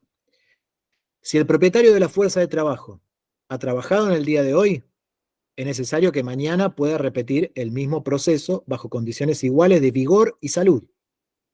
La suma de los medios de subsistencia tiene que alcanzar para mantener al individuo laborioso en cuanto tal en su condición normal de vida. Las necesidades naturales mismas, como alimentación, vestido, calefacción, vivienda, etc., difieren según las peculiaridades climáticas y las demás condiciones naturales del país. No es lo mismo la canasta básica de Ushuaia que la de Posadas, Misiones. Por lo demás, hasta el volumen de las llamadas necesidades imprescindibles, así como la índole de su satisfacción, es un producto histórico y depende, por tanto, en gran parte del nivel cultural de un país y esencialmente, entre otras cosas, también de las condiciones bajo las cuales se ha formado la clase de los trabajadores libres y, por tanto, de sus hábitos y aspiraciones vitales. Por oposición a las demás mercancías, la determinación del valor de la fuerza laboral encierra un elemento histórico y moral. Aún así, en un país determinado y en un periodo determinado está dado el monto medio de los medios de subsistencia necesarios. Se puede encontrar un promedio en un país determinado y durante un periodo determinado hay una canasta básica media que se puede calcular. Pero no hay que perder de vista que hay un elemento histórico y moral. Por ejemplo, hoy el acceso a Internet es una necesidad para la reproducción cotidiana. Y en otra época no. No me acuerdo, en algún momento va a aparecer el ejemplo y va a decir, los obreros ingleses toman cerveza y los obreros franceses toman vino. Entonces, el valor para reproducir esa fuerza de trabajo no es el mismo por este elemento histórico y moral. El propietario de la fuerza de trabajo es mortal. Por tanto, debiendo ser continua su presencia en el mercado, o sea, atención, o sea, se nos mueren, los trabajadores mueren. Entonces, ¿cómo hace el capital, en tanto movimiento ciego, sujeto automático, sustancia que se valoriza a sí misma, para garantizar ese movimiento? Debiendo ser continua su presencia en el mercado, tal como lo presupone la continua transformación de dinero en capital, el vendedor de la fuerza de trabajo habrá de perpetuarse del modo en que se perpetúa todo individuo vivo, por medio de la procreación. Será necesario reponer constantemente, con un número por lo menos igual de nuevas fuerzas de trabajo, las que se retiran del mercado por desgaste y muerte.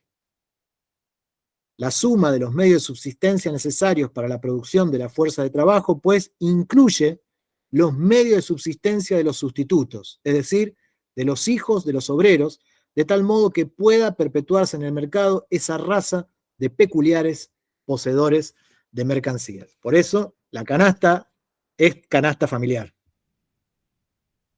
porque implica la reproducción de el reemplazo de fuerza laboral.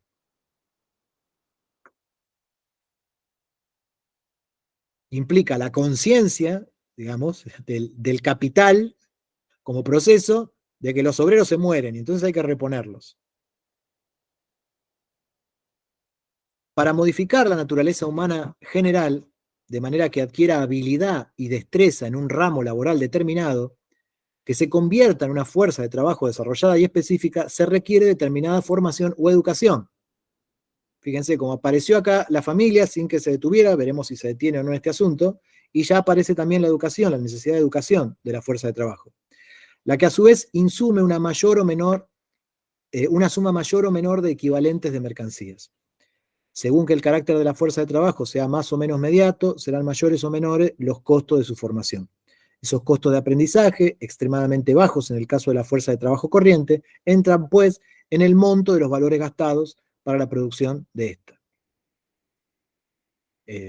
Por eso en el salario se incluye la formación. A mayor calificación, mayor salario. Todo esto que acabo de decir no está explicado acá, simplemente estoy señalando las conexiones de este esquema formal, puro, de funcionamiento del capitalismo, con ejemplos que tenemos un poco más a la mano. El valor de la fuerza de trabajo se resuelve en el valor de determinada suma de medios de subsistencia. Bien, hasta acá el tema de la fuerza de trabajo, su reproducción, cómo se mide su valor, ¿no? Y la canasta básica, la canasta familiar. Esta fórmula que aparece acá sirve para saber cuánto es ese valor. Mariano, te Sí. quedan 12 minutos, discúlpame que te lo diga. Bueno, entonces vamos porque es sencilla, la fórmula esta, cuando se lee se entiende fácil, divide para sacar el precio el valor diario de la fuerza de trabajo. Página 211, la naturaleza peculiar de esta mercancía específica de la fuerza de trabajo trae aparejado el que al cerrarse un contrato entre el comprador y el vendedor, su valor de uso todavía no pase efectivamente a manos del adquiriente. Su valor, al igual que el de cualquier otra mercancía, estaba determinado antes que entrara en la circulación, puesto que para la producción de la fuerza de trabajo se había gastado determinada cantidad de trabajo social. Pero su valor de uso reside en la exteriorización posterior de esa fuerza. Yo le voy a pagar, ya está establecido cuánto le voy a pagar al obrero, le voy a pagar la canasta básica, digamos, le voy a pagar la cantidad de medios de subsistencia que necesita para reproducirse durante una semana, por ejemplo. Se la voy a pagar después de que trabaje. Ahora bien, yo uso esa fuerza de trabajo, y ahora vamos a ver cómo, y en ese uso voy a obtener plusvalor. La enajenación de la fuerza y su efectiva exteriorización, es decir, su existencia en cuanto a valor de uso, no coinciden en el tiempo. En el caso de las mercancías en que la enajenación formal del valor de uso por la venta y su entrega efectiva al comprador divergen temporalmente, el dinero del comprador desempeña por lo general la función de medio de pago. En todos los países del modo de producción capitalista, la fuerza de trabajo solo se paga después que ha funcionado durante el plazo establecido en el contrato de compra, por ejemplo, al término de cada semana. En todas partes, pues, el obrero adelanta al capitalista el valor de uso de la fuerza de trabajo, aquel le permite al comprador que la consuma antes de haber recibido el pago del precio correspondiente. Siempre trabajamos antes de que nos paguen. Entregamos nuestra fuerza de trabajo, permitimos que el capitalista, el patrón, use nuestra fuerza de trabajo antes de pagarnos. Entonces, siempre el trabajador es el que adelanta su mercancía. Conocemos ahora el modo en que se determina el valor que el poseedor de dinero le paga a quien posee esa mercancía peculiar, la fuerza de trabajo. El valor de uso, que por su parte obtiene el primero en el intercambio, no se revelará sino en el consumo efectivo, en el proceso de consumo de la fuerza de trabajo. El poseedor de dinero compra en el mercado todas las cosas necesarias para ese proceso, la materia prima, etcétera, y las paga a su precio cabal. El proceso de consumo de la fuerza de trabajo es al mismo tiempo el proceso de producción de la mercancía y del plusvalor. El consumo de la fuerza de trabajo, al igual que el de cualquier otra mercancía, se efectúa fuera del mercado o de la esfera de la circulación. Abandonamos, por tanto, esa ruidosa esfera instalada en la superficie y accesible a todos los ojos para dirigirnos junto al poseedor de dinero y el poseedor de mercancía, el poseedor de fuerza de trabajo, siguiéndole los pasos, hacia la oculta sede de la producción, en cuyo dintel se lee: prohibida la entrada, salvo por negocios.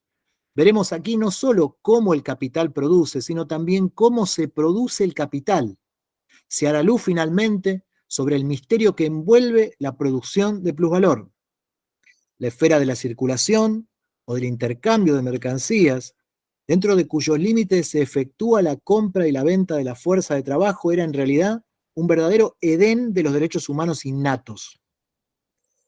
Lo que allí imperaba era la libertad, la igualdad, la propiedad y Bentham. Libertad porque el comprador y el vendedor de una mercancía, por ejemplo de la fuerza de trabajo, solo están determinados por su libre voluntad. Celebran su contrato como personas libres, jurídicamente iguales.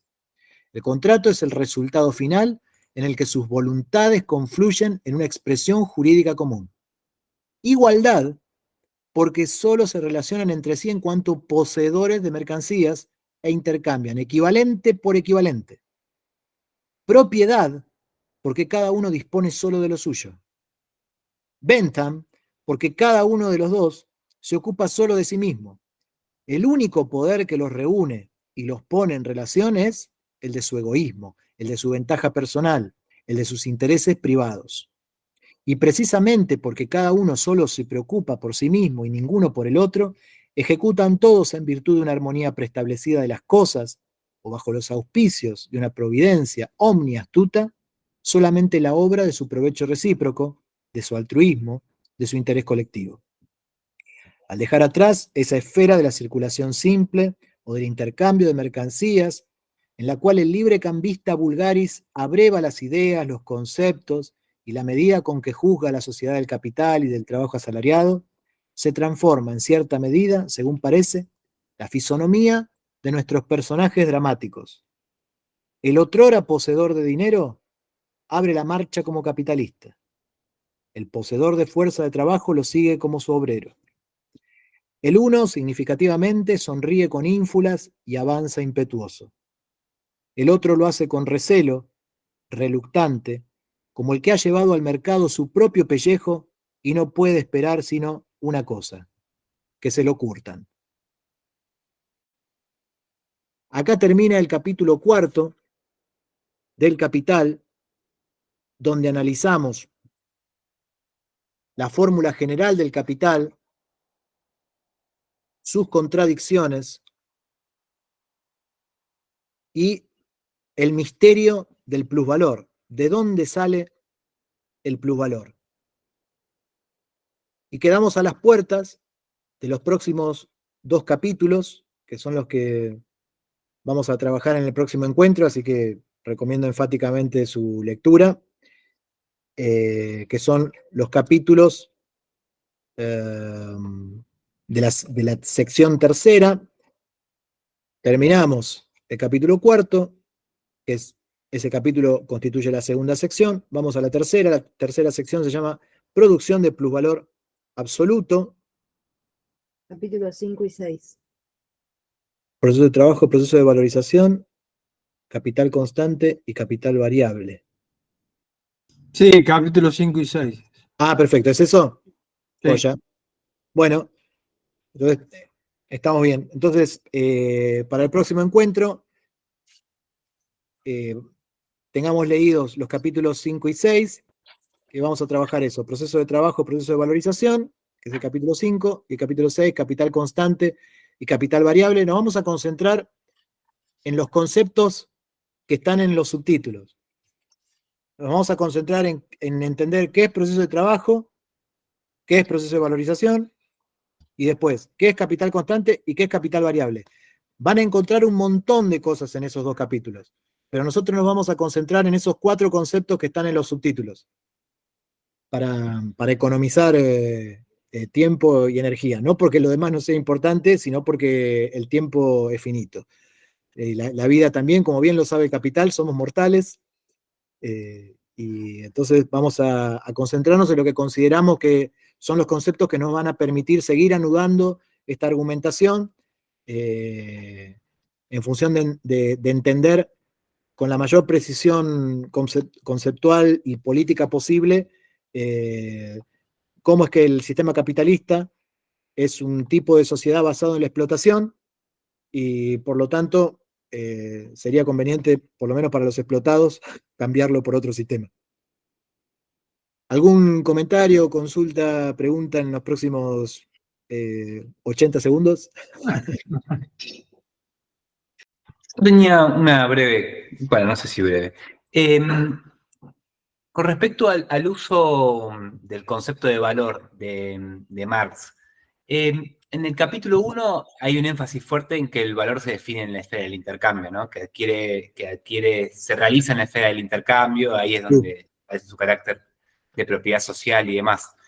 Y en este capítulo, el valor aparece, el énfasis está puesto en que el valor está definido a priori de la circulación, a priori del intercambio, aunque, bueno, después también se sigue realizando el intercambio, ¿no? Pero hace énfasis en que, incluso en una parte, como se leyó acá recién en el transcurso, hace referencia a que el valor es presupuesto del precio, ¿no? Y no resultado. Sí. Entonces quería preguntar eso, si es una diferencia de matiz, de énfasis, o es que lo estoy interpretando mal. No, es que lo que ocurre en la esfera de la circulación es que se manifiesta el valor. Digamos, en el precio se pone de manifiesto, pero no es que el valor surge de la esfera de la circulación, sino que para poder manifestarse una mercancía necesita otra mercancía. Ninguna mercancía puede decir el valor de sí misma. Digamos, necesita otra mercancía para manifestarse. En esa necesidad, al generalizarse el intercambio, al generalizarse socialmente, el sistema exige una forma de valor autónoma, que va a ser el dinero. O sea, una mercancía a la que se refieren todas las demás mercancías para poder medir su valor. Pero me parece que tu pregunta es más o menos la de Ismael, si es primero la mercancía o el mercado, digamos, ¿de dónde sale el valor entonces? No surge en la circulación el valor, porque las mercancías que se llevan al mercado ya tienen valor, sino que en el mercado se pone de manifiesto ese valor en el intercambio. Y el valor está determinado por el trabajo, pero no por el trabajo concreto, es decir, por la cantidad de tiempo de trabajo concreto que le haya llevado al productor producir esa mercancía, sino por el tiempo de trabajo socialmente necesario, es decir, por el tiempo promedio que socialmente hizo falta para producir esa mercancía, ese tipo de mercancía. Digamos. Entonces, quizá podemos retomar retomar brevemente, no ahora, pero sí en el próximo encuentro, por qué la objetividad abstracta, es decir, el trabajo abstracto, es una determinación fundamental del valor de las mercancías. Porque esta es la diferencia entre Marx y Ricardo. Digamos, la diferencia entre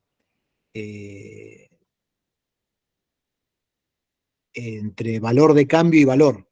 Es decir, entre la objetividad abstracta, el valor, y el momento efectivo en el que se intercambian las mercancías. Pero lo vamos a retomar en la próxima para ver esto. Al comienzo retomamos esto de la determinación abstracta y después pasamos a las otras porque es importante, es fundamental, digamos, en comprender esto. Dejo acá solo porque terminó el tiempo, si no la seguimos. No, de nada, Emiliano. Gracias a vos por la pregunta, porque sin las preguntas no podemos pensar el texto, intervenirlo y apropiarnos. Bueno, compañeras, compañeros. Compañeros. Nos vemos el sábado con Astarita, los que puedan y quieran. Si no, bueno, subiremos el video igual a YouTube cuando lo hayamos editado.